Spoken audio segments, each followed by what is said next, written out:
Hello guys, welcome back in Goku Manhwa. Let's continue. We continue from the previous episode as Yowan walks into the scorched courtyard, facing the final guardian of the Emberash sect, lifting the cloaked figure into the air with one hand. Yowan exhaled slowly. Seems this place was another dead end. A sudden cry broke the stillness behind him. Surrender now, all of you. The voice of Hai Bong pierced the silence. Yowan turned to find Hai Bong surrounded by foes. One of them, clad in grey armor, smirked darkly.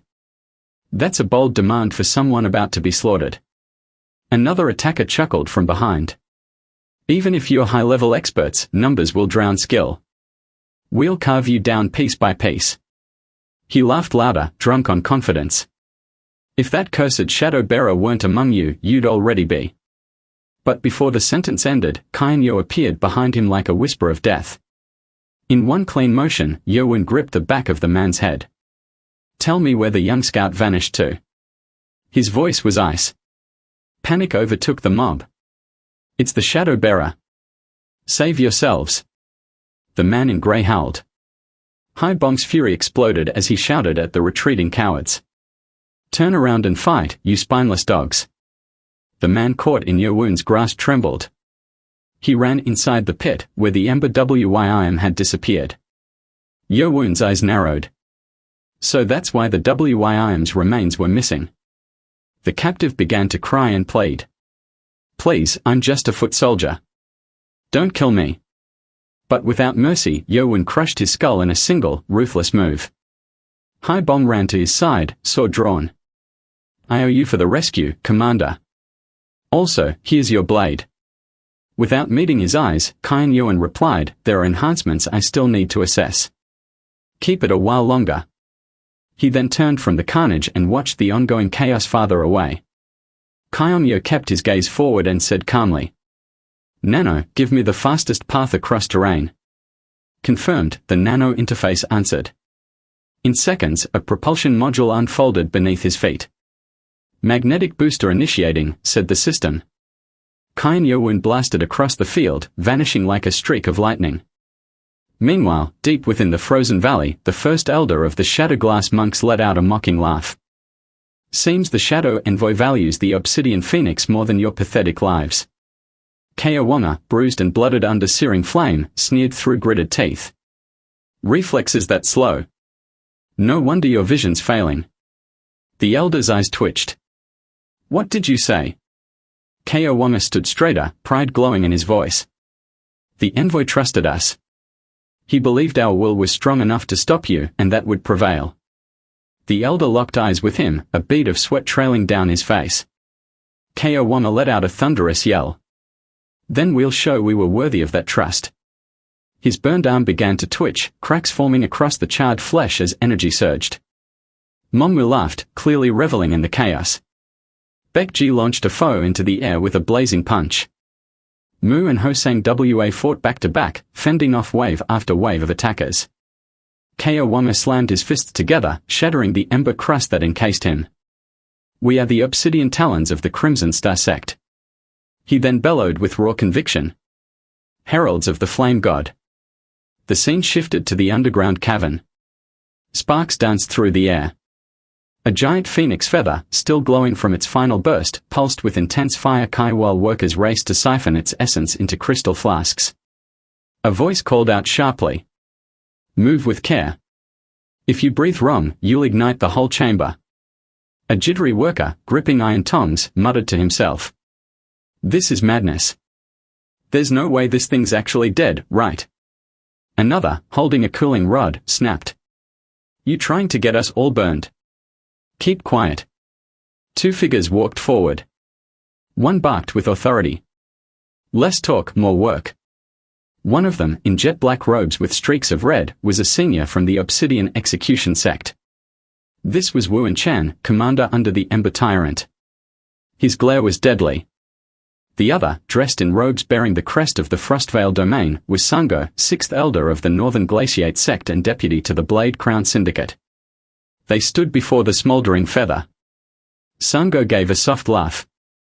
The Shadow Envoy's overwhelming force does come in handy now and then. Jin Chong gave a curt nod. Lucky for us he took down the Phoenix. Still, if we can't extract the essence, it's all pointless. Sango's grin widened. Not an issue. The envoy's nervous system collapsed from channeling forbidden energy. He's immobilized. As for the Resistance and the Frostveil sect, they'll be crushed by the Crimson Vanguard. Before he could continue, Bioaklu stumbled into view, chest heaving. Commander of the Execution sect. Everyone looked shaken. Sango's expression tightened as he gasped. Elder, what happened to your shoulder? Barclay stumbled in, drenched in sweat, eyes scanning the area wildly. Where's the Ember Tyrant? He demanded. His gaze locked onto a metal pod resting nearby and he yelled. We have to evacuate immediately. Confused, he added. What are you talking about? We haven't even retrieved the Phoenix essence yet. Another operative tried to interject. The thing is, the Tyrant never actually. Barclay cut him off with a curse. Damn it, forget protocol. Sango moved forward, attempting to stabilize the mood. Get a hold of yourself. Tell us what's happening. Barclay roared like a beast in a trap. Get a hold of myself. Half the Crimson Vanguard is wiped out. He jabbed a finger toward the corridor. Yowan is tearing through them like paper dolls. Jin Chong's head snapped toward Sango. Are you serious? Wasn't the Shadow Envoy supposed to be incapacitated?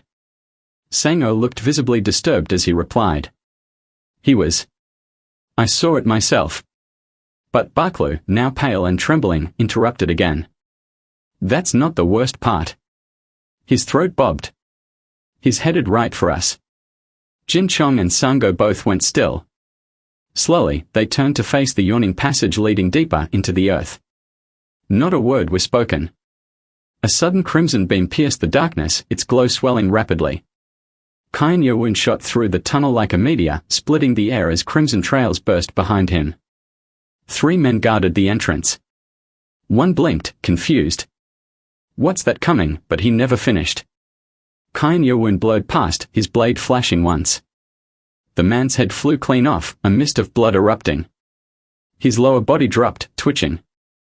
The remaining 2 stared, stunned. One, still frozen, whispered. What kind of creature was that? Yowan's gaze swept toward the enormous phoenix feather resting against the chamber wall. His eyes narrowed. So they really did it. They extracted everything. The nano system hummed in his ear, sensors working rapidly. Traces of volatile flame Kai confirmed. The jet boosters beneath Yowan's boots slowly deactivated, their thrusters fading to silence. He landed with an echoing thud, knees bent low, fists pressed to the scorched stone in a dramatic shockwave stance. Rising slowly, his eyes locked forward, face unreadable and carved from stone. Jin Chong instinctively stepped back, throat dry. Ember Warlord Barclay, completely unhinged, shrieked to his subordinates. Someone stop him, now. Don't let him get any closer. Yowan, clearly annoyed, muttered under his breath. Nano, this kind of landing leaves me wide open. The system replied with cool logic. Magnetic thrust entry follows the standard intimidation descent. It maximizes psychological pressure upon contact. Yowan narrowed his eyes. Psychological pressure isn't helpful when it wrecks my kneecaps. Disable that function immediately. Suddenly, one overzealous soldier raised his weapon. Ready your arts, now. He didn't realize he was the kind of character who doesn't last more than a breath. Yowan walked past him and, without effort, cleaved the man into neat, fluttering pieces. His stride never broke. Unconcerned, Yowan murmured, crawling out like cockroaches to take what you never earned. The 6-Claw Syndicate. Barclay now trembled uncontrollably, his clothes clinging to him from cold sweat. Yowan's gaze fell on him like a mountain. Trembling won't save you. In the next instant, he vanished in a blur. I've already dismantled everything you brought. Barclay let out a high-pitched cry, crumpling to the floor. He begged pitifully, words spilling out between sobs. Yowan raised his palm to strike the final blow. But before it landed, a foot slammed in between, swift as lightning. Steel clashed against steel. Sparks exploded as a blade met Yowan's, forcing his arm to recoil. The impact was strong enough to make him retreat a step. Barclay looked up in disbelief, tears still streaking his face. "We are safe," he gasped in utter shock. The figure now standing before him was masked, calm and still. Their gaze met Yowan's, firm and unwavering. Yowan stood frozen. That posture, that stillness, his mind reeled. His thoughts churned. That stance. I know it. The masked figure shifted into their battle pose, aura rising. Yowan clenched his fists, instinct sharpening. His mind whispered one truth he couldn't deny. That technique, there's no mistaking it. End of episode. If you found this arc thrilling, leave a like, follow for more chapters and tap the notification seal. See you in the next scroll.